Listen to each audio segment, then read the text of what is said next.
Atelier 134, Windows 10, deuxième partie. Il sera question des paramètres de Windows 10, comment on peut changer la langue de Windows 10, la configuration, 198 astuces, améliorer la performance et la vitesse de votre ordinateur, et l'écran d'accueil, le bureau.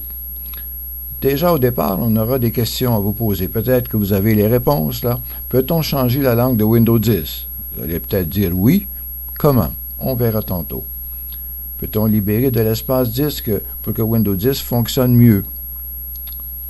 Peut-on améliorer les performances, c'est-à-dire la mémoire vive ou RAM de Windows 10?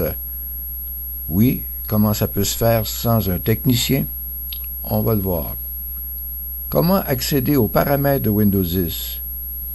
Qu'est-ce que le panneau de configuration?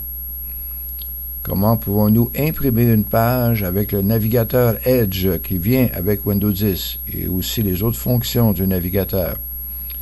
À quoi sert Cortana? Vrai ou faux?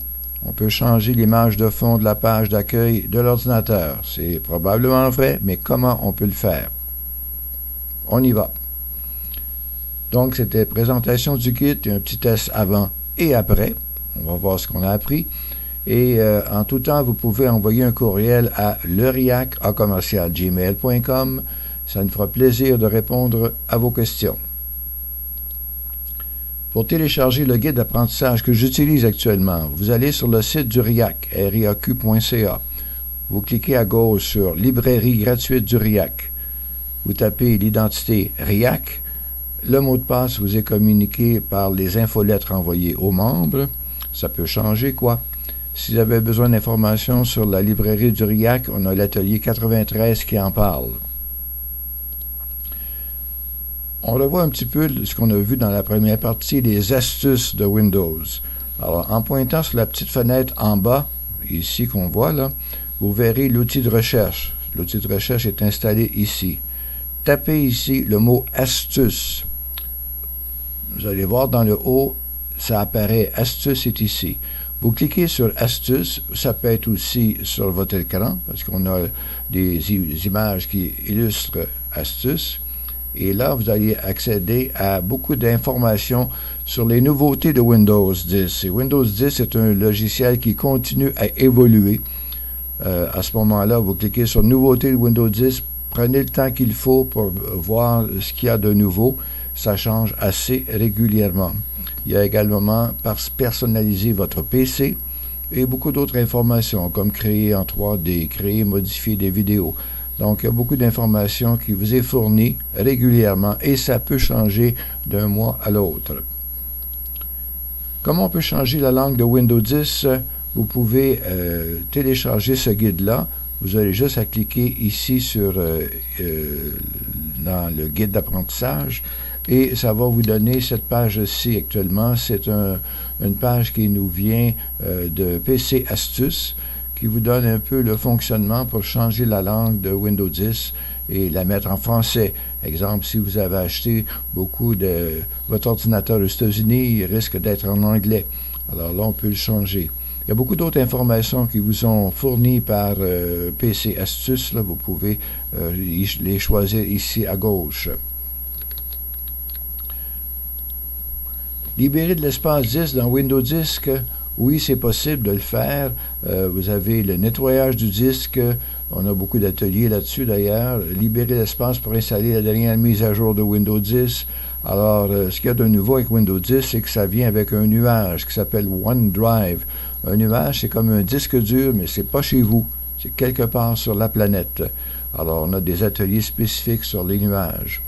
Vous avez aussi des suggestions de PC Astuces pour libérer de l'espace disque. Prenez le temps qu'il faut pour faire en sorte que votre ordinateur fonctionne très, très bien et que le nettoyage a été fait.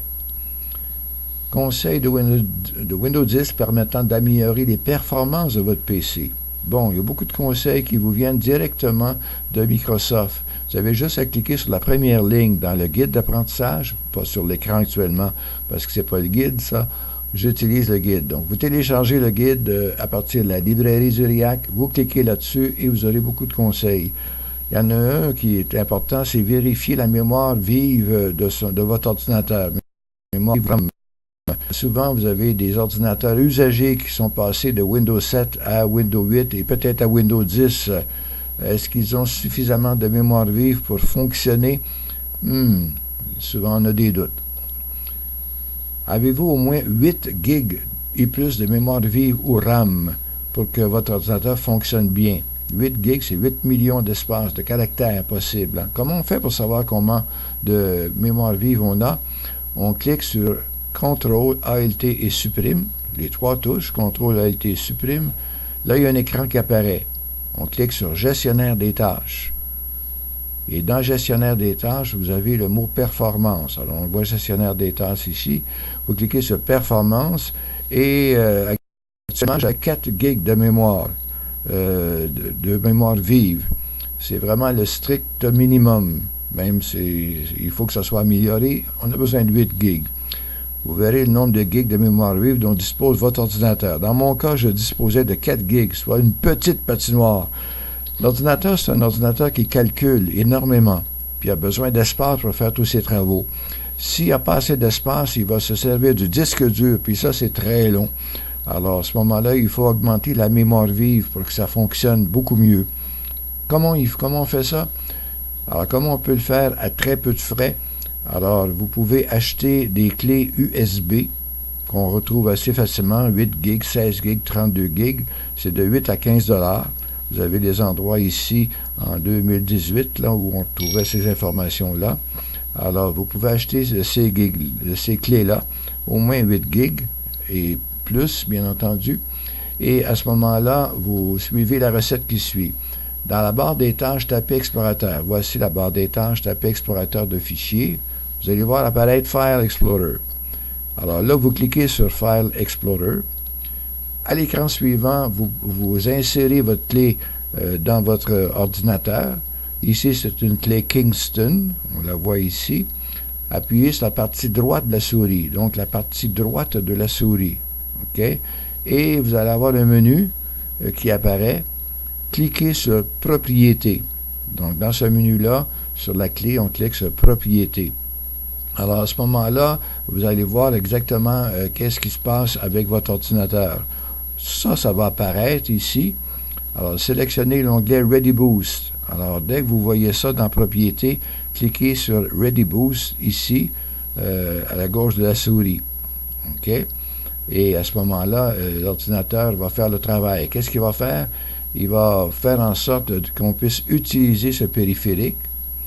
Alors, Ready Boost avec cette clé, si ce n'est pas le cas, vous en serez informé. S'il ne peut pas utiliser ça, il va vous le dire. Alors ça ajoute 4094 MB. Ça, c'est 4 gigs ça, de mémoire à votre ordinateur avec Ready Boost. Hein, en cliquant sur Utiliser ce périphérique. Alors, vous suivez cette recette-ci. Et vous cliquez sur Appliquer OK ou simplement OK. Si ça fonctionne, vous ajoutez 4 gigs, soit 4094 MB de mémoire vive ou de RAM à votre ordinateur, ce qui va le faire passer, dans mon cas, de 4 à 8 gigs. Et là, vous allez voir que l'ordinateur, il patine pas mal plus vite, avec beaucoup plus d'espace. Et ça ne vous coûtera pas très très cher de faire cette opération-là.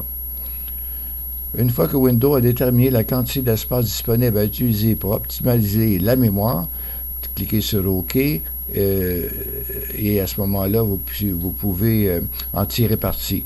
Donc, je suis passé de 4 à 8 gigs de mémoire vive. Et de petite patinoire, je suis devenu une grande patinoire. Et quand vous examinez sur la clé USB, qu'est-ce qu'il a fait? Il a copié un fichier qui s'appelle comme ceci. Et la clé ne sert qu'à ça.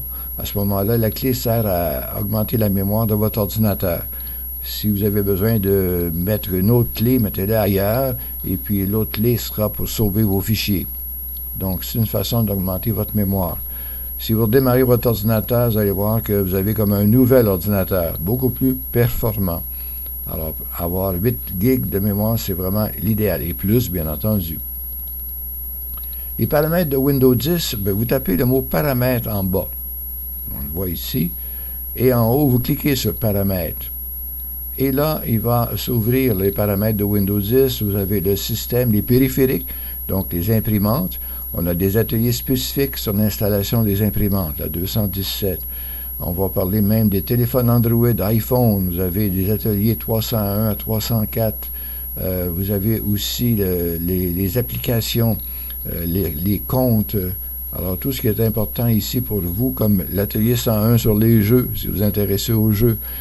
Vous avez option d'ergonomie. Cortana, il y a un atelier spécifique, 277. On va en parler un petit peu tantôt, là, mais on va beaucoup plus loin avec cet atelier-là, où on peut parler à l'ordinateur. Alors, c'est ce qu'on appelle les paramètres de Windows. Le navigateur Edge, ça vient avec Windows 10. Alors, c'est un outil qui est intéressant. On peut taper le mot Edge ici et cliquer sur Microsoft Edge en haut et vous allez rentrer dedans. Vous pouvez installer Bing comme moteur de recherche ici. C'est le moteur de recherche spécifique qui vient avec Microsoft. Et une fois que vous avez installé Bing, vous avez accès à tout, des images, des vidéos, des cartes, l'actualité, MSN, Offline. Offline, ça ici, c'est les logiciels comme Word, Excel disponibles gratuitement. Alors, Outlook pour le courriel, vous pouvez le faire parler en anglais. Bon, vous pouvez même avoir votre photo. Et quand on est avec le navigateur Edge, si vous cliquez sur les 3 petits points à droite, en haut ici, là, on peut naviguer en mode privé. Ça veut dire qu'il n'y a personne qui va être capable de vous suivre. L'ordinateur ne se rappelle pas des places que vous avez visitées, des pages que vous avez visitées. Donc, c'est ce qu'on appelle in private. Vous pouvez agrandir l'écran ou le rapetisser, accéder à vos favoris. On peut même trouver sur la page quelque chose. S'il y a beaucoup d'informations, vous cherchez un mot, vous tapez le mot et il va vous le trouver. Edge vous permet de lire des livres à haute voix. Tous les livres PDF, par exemple, là. Alors, on a des ateliers spécifiques sur les livres et comment on peut lire un livre par ordinateur. Ça nous permet d'imprimer les pages qu'on veut. On peut aussi retourner à l'ancien navigateur Internet Explorer. Certains qui aiment mieux retourner avec un outil qu'on connaissait bien. Oui, c'est possible. Vous cliquez sur Internet Explorer, un autre navigateur. Il y a des nouveautés et astuces, comme on vient de voir. Et vous avez finalement les paramètres. Dans le haut Edge, il y a un atelier spécifique, le 139, où on peut cliquer ici et se rappeler d'informations importantes sur plusieurs pages. Alors, on vous suggère de suivre l'atelier 139. Maintenant, parlons des paramètres. Alors, si on clique sur paramètres de Edge, on a la possibilité d'activer Edge avec, par exemple, Bing.com. Alors, ça, c'est le moteur de recherche de Microsoft, qui ressemble beaucoup d'ailleurs à Google.ca. Alors, Bing.com, c'en est un. On peut modifier l'apparence de Edge, les barres de favoris. On peut vérifier le compte. Actuellement, je suis branché avec mon compte Hotmail ici. Alors, ça, c'est ce qu'on appelle les paramètres. On peut aussi effacer les données de navigation. Alors, historique de navigation, témoins, données, onglets. On peut tout effacer ça si on ne veut pas garder de vieux messages. Hein. On peut activer ça ou désactiver ça. Si je l'active automatiquement, ça va se faire dès qu'on ferme l'ordinateur. Alors, ça, c'est une façon de garder votre ordinateur encore aussi très propre. Si vous voulez garder des informations, vous les laissez telles quelles. Alors, on peut aussi vérifier l'autorisation, la position, tous ces trucs-là ici. Si ça ne vous intéresse pas, bon, laissez faire. Alors, à ce moment-là, c'est une façon de gérer votre ordinateur. On a parlé de Cortana tantôt. Cortana, c'est la façon de parler à l'ordinateur. Cortana, voici la demoiselle en question qui vous écoute. Donc, à ce moment-là, il y a l'atelier spécifique 277. Ne manquez pas ça. Dès que vous cliquez sur le petit micro, la première fois, on vous demande la permission d'utiliser votre micro. Si vous acceptez Cortana, oui, Cortana va vous écouter. Alors, quand elle dit « j'écoute », là, vous parlez. Exemple, « raconte-moi une blague ». Elle va trouver un moyen de vous faire sourire. Bon, alors ça, c'est Cortana comme tel. On peut cliquer sur le micro et la faire parler. Qu'est-ce qu'on peut lui demander, Cortana? Racontez-moi une blague, c'est déjà un truc. La météo. Elle va être capable de localiser où vous habitez, puis elle va vous dire la météo. L'actualité, même phénomène. Si vous voulez une image de la Tour Eiffel, elle va trouver des images de la Tour Eiffel. Si vous donnez la commande de démarrer Word ou tel logiciel, elle va le démarrer, toujours en parlant. Comment me rendre à? Bon, ça c'est le début de Cortana. Alors, elle est là à votre écoute. L'atelier 277, on va pas mal plus loin dans le domaine pour pouvoir parler à votre ordinateur de plus en plus. Comment accéder au panneau de configuration? Il s'agit de pointer la petite fenêtre et de cliquer à droite sur la souris. C'est bien cliquer à droite sur la fenêtre, hein? À droite sur la souris. Et là, il y a un nouveau panneau qui apparaît. Alors, il y a plein de trucs importants. On y reviendra dans d'autres ateliers. Pour l'instant, allons cliquer à gauche sur panneau de configuration. Et dans le panneau de configuration, on a accès à ce qu'on avait dans le temps avec Windows 7 et Windows 8. Exemple, votre clavier, si vous n'êtes pas satisfait de son fonctionnement, on peut faire des modifications. Les comptes utilisateurs, votre courrier aussi, à quelle place il est, les dates et heures, si vous avez à changer ça. Surtout, si vous voulez enlever des programmes ou vérifier certains programmes ou donc supprimer des programmes. Vérifier la région où vous habitez aussi, la souris s'il y a des problèmes. J'ai eu des problèmes de son récemment, on peut changer le son. Soit dit en passant, si vous avez un problème de carte de son, vous en avez pour moins de 10$, vous branchez ça dans un port USB et ça fait du son en stéréo de très bonne qualité. Donc, c'est pas cher à investir si vous avez des problèmes de carte de son. Alors donc ça, c'est des fonctions comme on peut vérifier au niveau de l'imprimante, hein?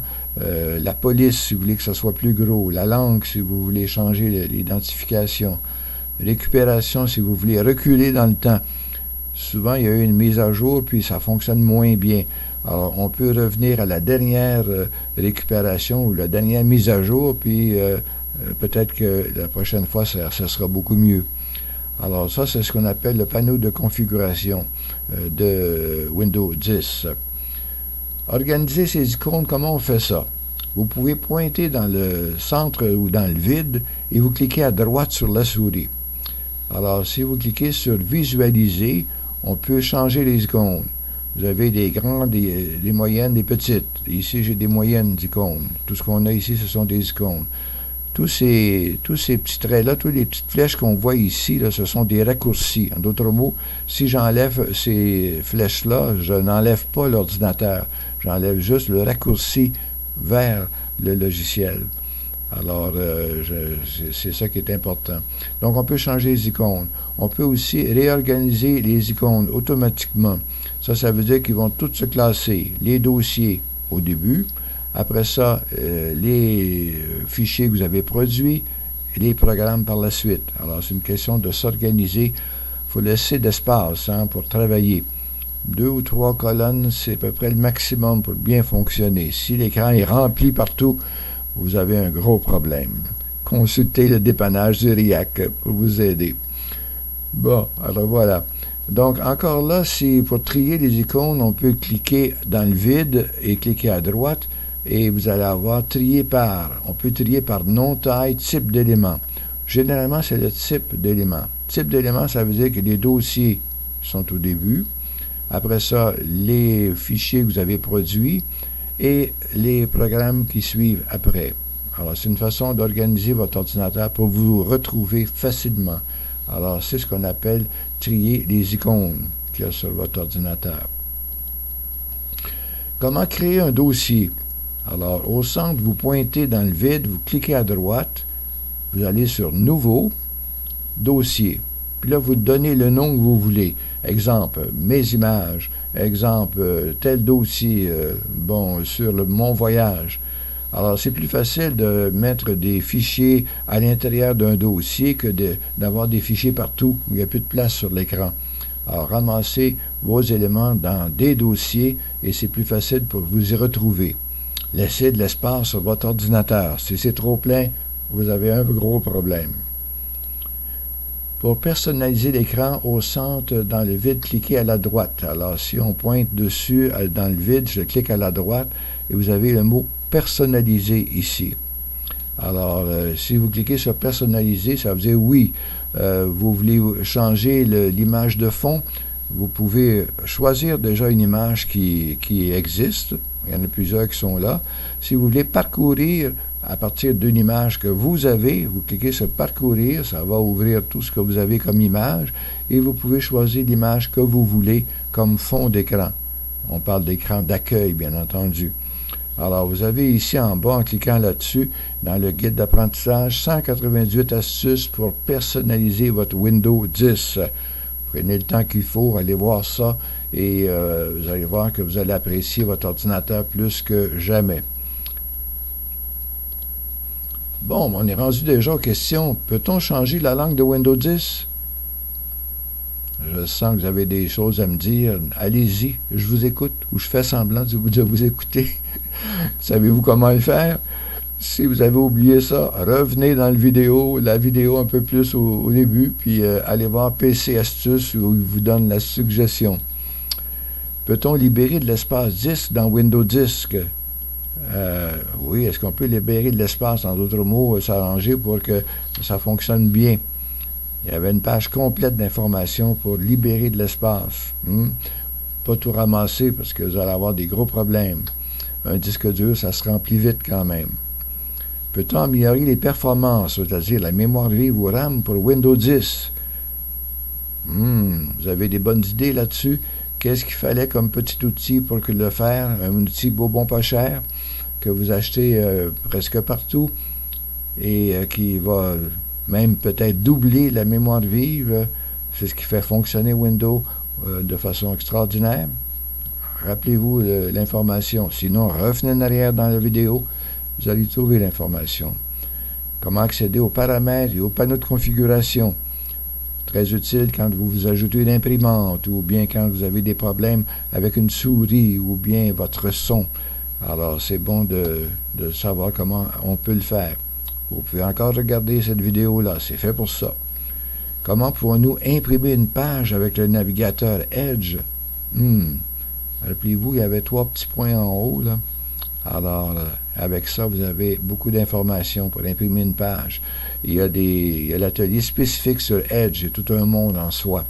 On vous suggère de le suivre. Si vous avez oublié le numéro, revenez dans la vidéo et vous allez voir que vous allez pouvoir vous améliorer. À quoi sert Cortana? Pensez à météo, actualité, tout ça. Le monde de la parole. Bon, alors Cortana. Encore là, il y a un atelier spécifique. Ne manquez pas ça. Vrai ou faux? On peut changer l'image de fond de la page d'accueil de l'ordinateur. Ça a des chances d'être vrai, mais comment on le fait? Alors, encore là, on l'a vu tantôt dans ce montage-là. Ben voilà, c'était la deuxième partie de Windows 10. On vous remercie d'avoir été là. Si vous avez des questions, ne vous gênez pas pour envoyer un message à leriac@gmail.com. Ça fera plaisir de vous aider. C'était René Beauchamp pour Le RIAC.